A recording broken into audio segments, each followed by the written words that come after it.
우리 19장 전체가 그리고 레위기 전체가 거룩이 주제라고 했습니다. 그래서 거룩하기 위해서 우리가 지켜야 할 법들. 그런데 대부분 보면 십계명을 여기서 다시 말씀하고 있는데 십계명을 좀 더 쉽게 풀어 자세하게 설명하는 부분들이 많습니다. 그리고 그 십계명 중에서도 하나님을 향해서 지켜야 될 법이 있고 또 사람을 향해서 지켜야 할 법이 있는데 오늘 8절까지 읽은 부분이 하나님과의 관계에서 우리가 지켜야 할 법들 몇 가지를 여기 말씀하고 있는데, 사실은 이제 3절에 처음 나온 것이 각 사람은 부모를 경외하고 그랬습니다. 이거는 원래 사람과의 관계에서 지켜야 할 법인데 우리 거룩에 관한 이야기를 하고 또 특별히 하나님과의 관계에서 지켜야 할 법들을 먼저 말하는 가운데 사람과의 관계에서 지켜야 할 법을 먼저 말씀하고 있다고 말씀드렸죠. 특별히 부모를 공경하라는 것이 출애굽기 19장에 20장에 나오는 십계명인데 공경이라는 단어를 경외라고 하는 말로 바꾸었다고 그랬죠.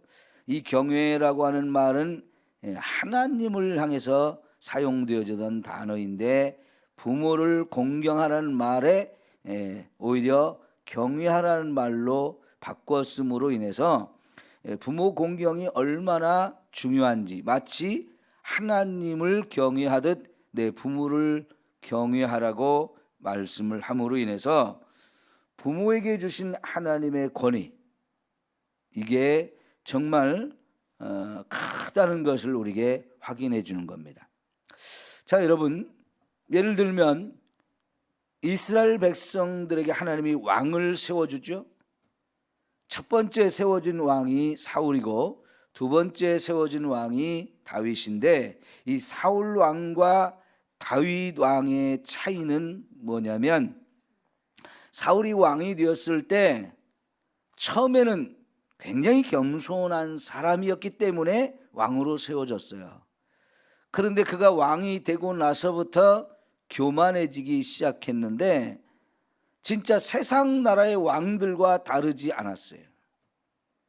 그런데 다윗은 왕이 되었을 때에 자신이 가진 이 왕권이 하나님이 주신 것이고 또 하나님이 자기를 왕으로 세운 이유는 하나님을 대신해서 백성을 다스리라고 하는 것을 알았어요.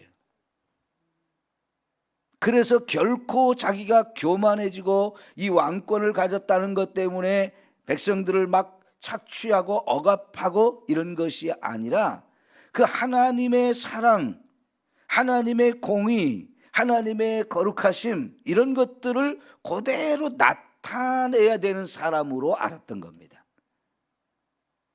그러니까 왕이지만 하나님을 대신해서 하나님을 드러내야 되는 사람이기 때문에 그 왕권을 가지고 막 억압하고 착취하고 혼자만의 그 독재 이런 걸 나타내려고 하지 않고 하나님의 따뜻한 사랑, 하나님의 선하심, 그 하나님의 아름다우심, 그 하나님의 은혜, 이런 것들을 백성들에게 부어주어서 하나님은 이런 분이다, 그 하나님을 대신해서 이런 역할을 감당한 것이 다윗과 사울의 차이거든요. 부모도 마찬가지예요, 여러분. 부모가 바로 그 하나님과 같은 존재, 하나님을 자녀에게 보여주는 존재로 하나님이 세워주셔서 그 자녀에게 하나님을 섬기는 걸 가르치는 너무너무 중요한 사명을 주셨거든요.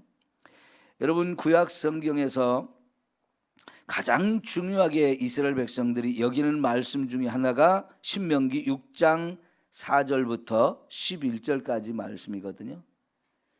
하나님 한 분밖에 없다, 하나님 유일하신 분이다, 그 하나님을 마음을 다하고 뜻을 다하고 힘을 다하여 사랑해라, 근데 그것을 부모가 그렇게 살면서 자식들한테 보여줄 뿐만 아니라 가르쳐 가지고 그 자녀도 하나님을 그렇게 섬기게 만들라고 하나님이 너무너무 귀한 명령을 주셨는데요. 그 말씀만 봐도 자녀에게 하나님을 섬기게 하는 것은 부모가 하기 나름이란 말이죠. 부모의 역할이 그래서 너무너무 중요합니다. 우리가 모태신앙이라는 말을 보통 하는데요, 부모의 어머니의 뱃속에서부터 하나님을 믿게 되었다, 태어나면서부터 하나님을 믿을 수 있게 되었다. 그거는 전적으로 부모가 그렇게 자녀를 가르치고 양육했다는 것을 의미합니다. 여러분, 정말 모태신앙으로 자란 건 참 귀한 거예요.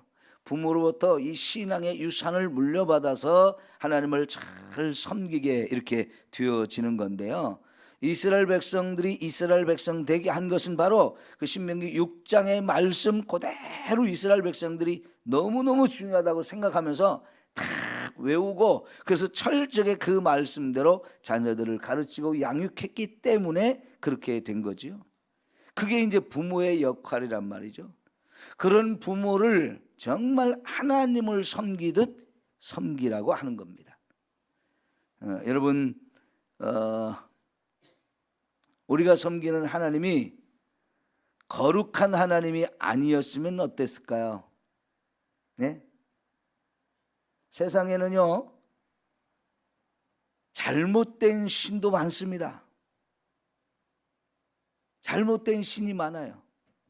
특별히 여러분, 왜 하나님께서 18장에서 이방인들의 풍습을 따르지 말라고 했을까요? 애굽의 신, 애굽의 풍습, 가나안 땅의 풍습, 이런 걸 따르지 말라고 그랬는데, 그 이방인들, 애굽과 가나안 땅의 사람들이 그런 나쁜, 아주 음란한 이런 문화를 가졌던 것은요, 결국은 그 신들 때문에 그런 거예요. 그 신들이 음란한 신이에요. 그 음란한 신을 섬겨야 되기 때문에 음란한 짓을 하게 되는 거지요.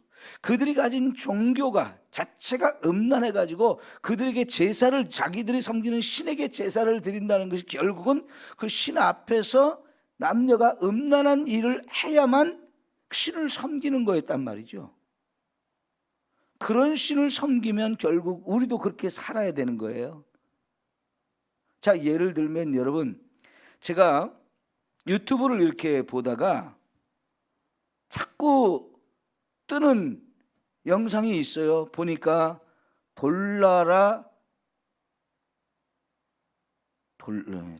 돌나라라고 하는 그런 단체에서 올린 건데요, 그게 또 다른 말로는 한농복구회라고 하는데, 원래 그 단체가 종교예요, 종교. 근데 저기 이제 뒤에 보면요, 이단 바로 알기라고 하는 이 긴 인쇄물이 있는데, 거기를 보시면 그 이단 목록이 나오는데 그 중에 박명호라고 나와요. 박명호. 그게 원래는 제가 신학대학 다닐 때 배우기는 엘리야 복음 서원이라고 알려졌었는데, 언젠가 그 이름을 바꿔가지고 돌나라 한농복구회 이렇게 이름을 바꿨더라고요. 농사를 통해서 우리나라의 좀 농업을 회복시켜야 된다, 그런 이 목적으로 이름을 돌나라 한농복구회라고 만들었는데, 이 사람들이 만든 영상이 유튜브에 자꾸 뜨는 거예요. 근데 저는 처음에는 이상해서 좀 봤는데, 내용을 볼수록 이상해요. 저 브라질에 어마어마한 땅을 사가지고 거기다 농장을 만들었는데 막 너무너무 좋다고 이렇게 선전하는 그런 내용이더라고요. 근데 보면서도 자꾸 이상한 느낌이 들어가지고 이상하다 했는데, 결국은 알아보니까 이게 이단이었어요. 근데 자기들을 소개하는 다른 영상이 또 있어갖고 제가 봤더니, 여러분 놀라지도 마세요. 얼마나 세뇌를 시켜왔는지. 모든 여자는 모든 여자는 이 교주와 결혼을 해야 된다는 거예요. 예? 다 가정을 가지고 있는 여자들도 가정을 가지고 있지만 그 박명호라고 하는 교주의 남편을, 그 교주를 남편으로 삼고 여자들마다 다 그 남자와 성관계를 맺어서 자녀를 낳아야 된다는 거예요.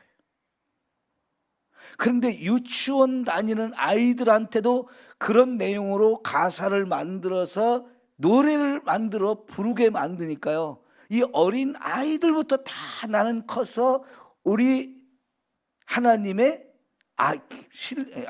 신랑으로 삼고 내가 그 아내가 되어서 자식을 낳고 싶다, 이런 노래를 만들어서 부르게 해요. 어른이 돼도 계속 그 노래를 부르고 있어요. 그래서 자기들은 다 그 남자와 잠자리를 해서 자식을 낳아야 된다는 거예요. 남편이 있는데도 그래요. 근데 그 남편들도 그게 당하는 걸로 알아요. 왜요? 계속 그걸 가르치니까 그렇게 아는 거예요. 우리가 믿는 신이 그런 신이라면 우리 얼마나 이상하겠어요. 그걸 가스라이팅이라고 영어로 하거든요. 가스라이팅은 세뇌를 시킨다는 거예요. 세뇌를 시킨다는 거예요. 여러분, 세상에 무서운 종교가 많아요. 그 사람들이 한국에 몇 개의 공동 농장을 만들어서 계속 그 짓을 하다가 더 이상 이제 포교가 안 되니까 이게 이제 세상에 알려지면서 자꾸 교주에 대해서 수사가 들어오고 그러니까 도망을 갔어요. 브라질로 돈을 만들어 가지고. 그 브라질에 가서 그렇게 넓은 땅을 사 가지고 또 거기서 또 그런 짓을 계속 이어가요. 집단으로 이주를 해 가지고. 무서운 종교의 힘입니다. 그런데 여러분, 우리가 섬기는 하나님이 지극히 선한 분이시고 지극히 거룩하신 분이라는 거 얼마나 감사해요. 그러면서 너희도 거룩해라, 그렇게. 이게 최고의, 도덕적으로 보면 가장 아름다운 모습이 거룩인 거죠. 그걸 우리에게 따라오라고. 사실은 버겁죠, 우리 입장에서는. 그 지극히 거룩한 하나님을 따라서 우리도 거룩하게 살아야 된다는 게 우리 입장에서 너무 부담스럽고 너무 무거운 것이 되어지기는 하지만, 여러분, 그러나 이런 목적을 우리에게 주고 이런 목표를 향해서 가라고 우리에게 말씀하시니까 우리가 가다가 다 못 가는 한이 있어도 그것은 아름다운 거예요. 그죠? 근데 이 땅에서는 우리가 열심히 노력해도 아무리 최선을 다해도 하나님만큼 거룩해 줄 수는 없지만 우리가 거룩을 향해서 간다는 것은 그만큼 죄를 멀리 한다는 것이고 죄와 싸워야 된다는 것인데, 비록 이 세상에 사는 동안에는 완전하게 그렇게 거룩해질 수는 없지만 사실은 우리가 이 땅의 삶을 마치고 죽었다가 부활해서 천국에 들어가는 순간 하나님이 한순간에 저와 여러분을 거룩하게 만들어줘요. 그래서 천국에서는 거룩한 모습으로 우리가 영원히 살게 되어지는 거죠. 그러니까 이게 이런 하나님을 우리가 믿고 우리가 이런 하나님을 향해서 닮아가는 이런 삶을 산다는 거 얼마나 귀하고 아름다운 일입니까? 근데 그것을 어디서부터 우리가 배우느냐? 가정에서부터 배운다는 거지. 그걸 가르치는 부모님. 그러니까 우리가 너무너무 귀한 부모를 우리가 만난 거지요. 여러분, 세상에 훌륭한 부모도 있지만 훌륭하지 못한 부모도 너무 많아요. 근데 우리가 그런 훌륭한 부모에게서 태어나서 같이 하나님을 믿게 됐다는 거 너무너무 귀한 일인 거죠. 그 하나님을 섬기듯 부모를 섬기는 거, 이게 우리가 거룩한 삶을 살아가는데 너무너무 필요한 거라는 얘기죠. 그래서 제일 먼저 이걸 말씀하셨고요. 두 번째가 안식일을 지키라는 거였어요. 여러분, 이 안식일은 우리의 날이에요? 주의 날이에요? 주의 날입니다.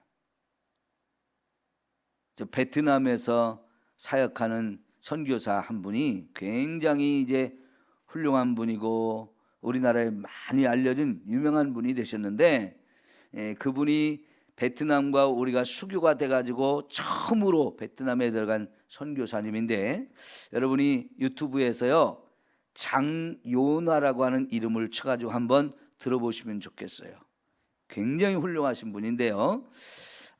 이분이 베트남 가서 선교를 어마어마하게 지금 하고 계셔요. 그런데 그분이 하시는 말씀이 베트남 언어가 선교사들이 가르쳐준 문자이고 또 그런 언어라는 거예요. 그래서 베트남 말이 선교사가 그 나라 언어를 만들어 주다 보니까 성경을 가지고 언어를 다 만들었대요.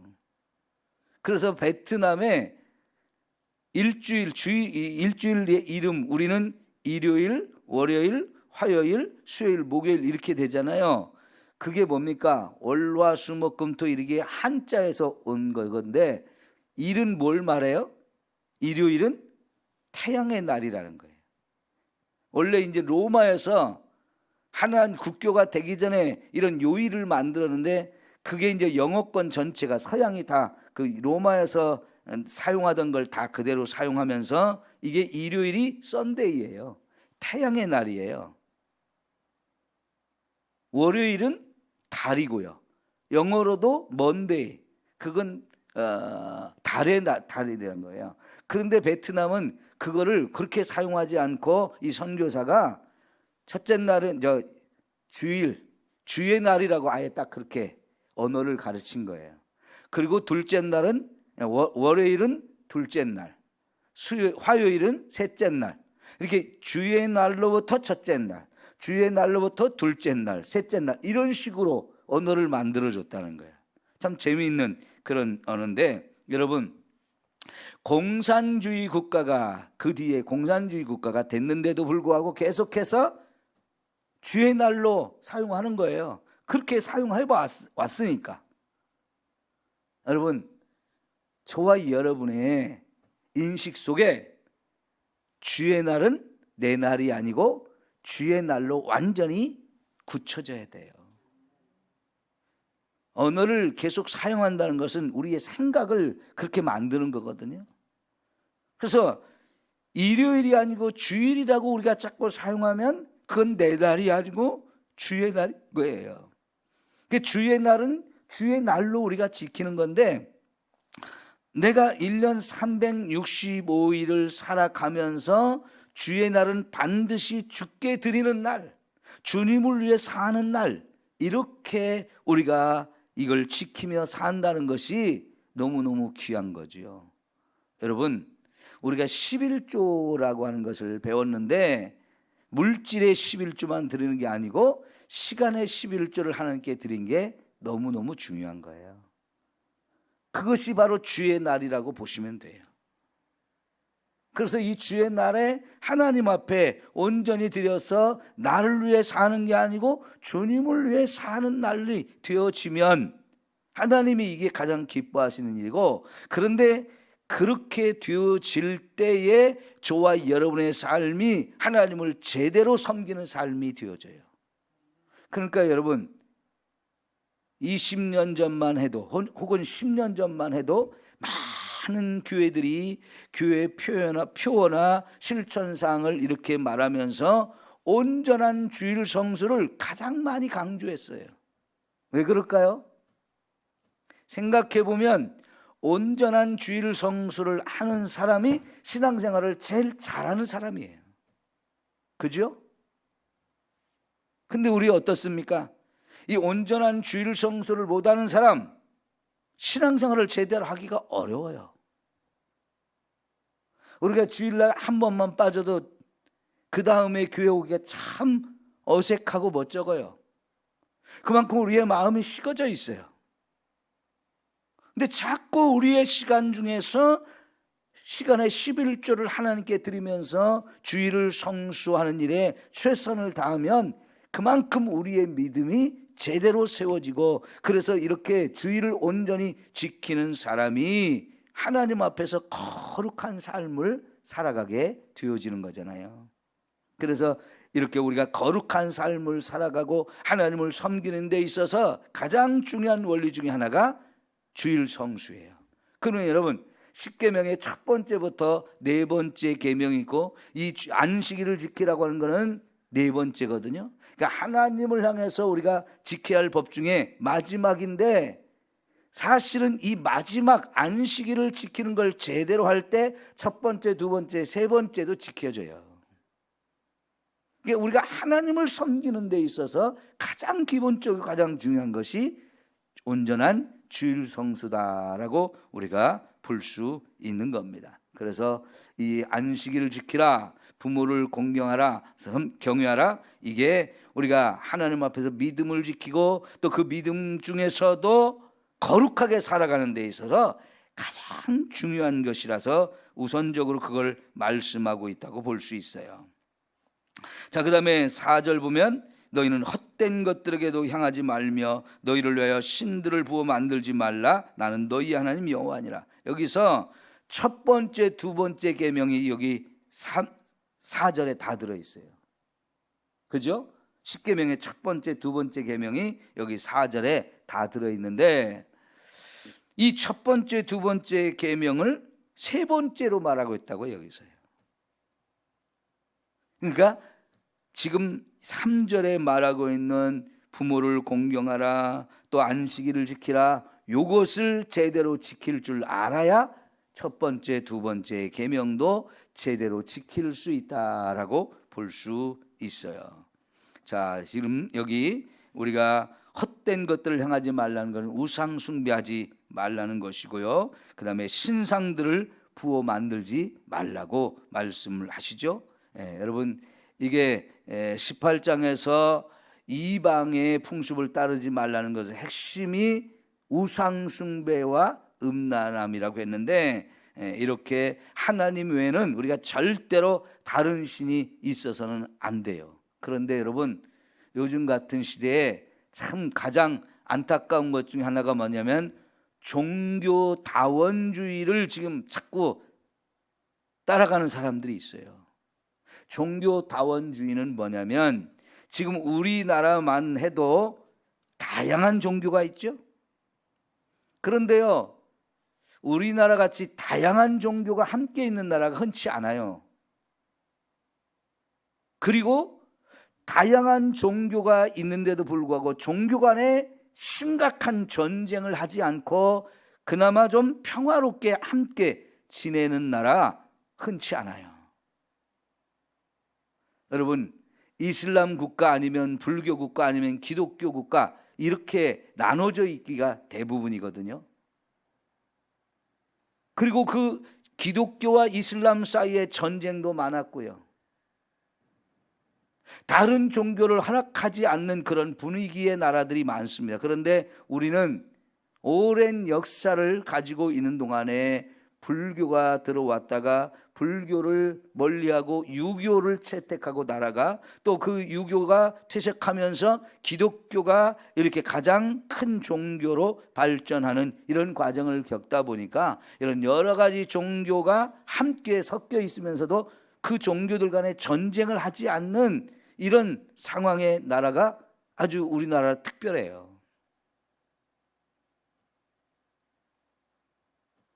근데 우리가요, 이런 다른 신을 섬기게 되어지면 결국은 저와 여러분이 구원의 길로 가지 못하고 어떻게 돼요? 지옥의 멸망의 길로 가게 되어지기 때문에 하나님께서는 저와 여러분에게 하나님 외에 다른 신은 없다라고 말씀을 하시잖아요. 왜? 다른 신들은 다 사람이 만들어낸 신이고 사람이 만든 종교거든요. 근데 하나님은 우리의 창조주, 온 세상을 다스린 분으로서 유일한 하나님이라는 것을 우리가 알 수 있는 거예요. 그 다음에 5번째부터 5절부터 8절까지 화목제물에 대한 이야기를 하는데, 그 화목제물 중에서도 화목제사를 드리고 나서 그 제물을 나누어 먹는 것, 그거에 대해서 말씀을 하거든요. 그러니까 제물을 하나님께 기쁘게 드리려면, 하나님 받으시도록 드리려면 제물을 남기지 말고 첫째 날과 이튿날 안에 다 먹으라는 거예요. 셋째 날 또 먹으면 그 사람은 자기가 드린 제사가 이제 부정한 것이 되어진다라고, 다시 말하면 하나님께 드린 제물을 내가 스스로 부정하게 만들어서 내가 드린 제사 전체가 다 부정하게 만드는 사람이기 때문에 결코 제물을 드리면서 그 화목 제물의 제물을 나누어 먹어야 되는데 이튿날 이상 가두지 않도록 하라는 거예요. 물론 여러분, 여기서 그 사막에서 이런 법을 지켜야 됐기 때문에 냉장고가 없어요. 물론 가나안 땅에 들어가도 냉장고는 없어요. 그러니까 고기를 오래 보관하기가 사실은 쉽지 않고 부패할 가능성이 많아서 이런 부분도 있지만, 그거보다는 여러분 고기를 말리면 되거든요. 훈제를 하거나 이런 식으로 이제 다양하게 보관하는 방법이 있는데 상하지 않게. 그런데 여러분, 더 중요한 것은 욕심을 부리지 말라는 거예요. 이 의미가. 그 화목제물을 지내려면 제물을 잡으면서 그걸 나누어 먹는 사람들을 함께 데리고 가서, 내가 제사 드릴 때 함께 데리고 가서 그 사람들과 같이 나눠 먹어야 되는데, 가능하면 최대한 많은 사람을 불러서 같이 나눠 먹으라는 거예요. 왜 그래요? 이웃을 사랑하라는 거죠. 그런데 여러분, 지금 이 광야 시대를 예를 들어서 우리가 생각하면, 이제 광야를 지나가면서 텐트를 치라고 할 때 지파별로 모여서 텐트를 치게 했어요. 뭐 유다 지파는 동쪽, 무슨 지파는 또 서쪽, 남쪽, 북쪽 다 위치를 정해주면서 자기들의 텐트를 이렇게 구역, 종족, 지파별로 모여서 짓게 되는데, 그러면 내 이웃이 다 누구냐면 가장 가까운 일가 친척이에요. 그 사람들이 늘 내 옆에서 복잡복잡하게 다 이렇게 텐트 치고 바로 옆집이 다 일간 친척이거든요. 그러면 그 사람들하고 제일 친하게 되어지는데, 그 사람과 평소에 좋은 관계를 유지하지 않으면 내가 화목제물을 하나님께 드리러 갈 때 같이 올 수가 없어요. 같이 가는 사람 숫자도 작아요. 그러면 그 사람은 세상을 살아가면서 인간관계가 좋지 않은 거거든요. 여러분, 하나님은 그렇게 우리가 살기를 원하지 않으셨어요. 우리가 인간관계를 아주 잘 만들고 더 많은 사람들과 좋은 관계를 누리면서 사랑하며 살게 하셨어요. 그것을 확인할 수 있는 자리가 화목제물을 드릴 때 함께 와서 나누는 숫자가 몇 명이냐, 그걸 통해서 확인해 볼 수 있는 거예요. 그러니까 그 숫자가 많으면 그날 제물이 다 없어질 수 있는 거고요. 좀 적으면 이튿날까지 같이 나눠 먹을 수 있고요. 이게 3일이 가도 다 못 먹었다, 그럼 그 사람은 인간관계가 더러운 사람이에요. 그죠? 그렇게 살아서는 안 되는 거예요.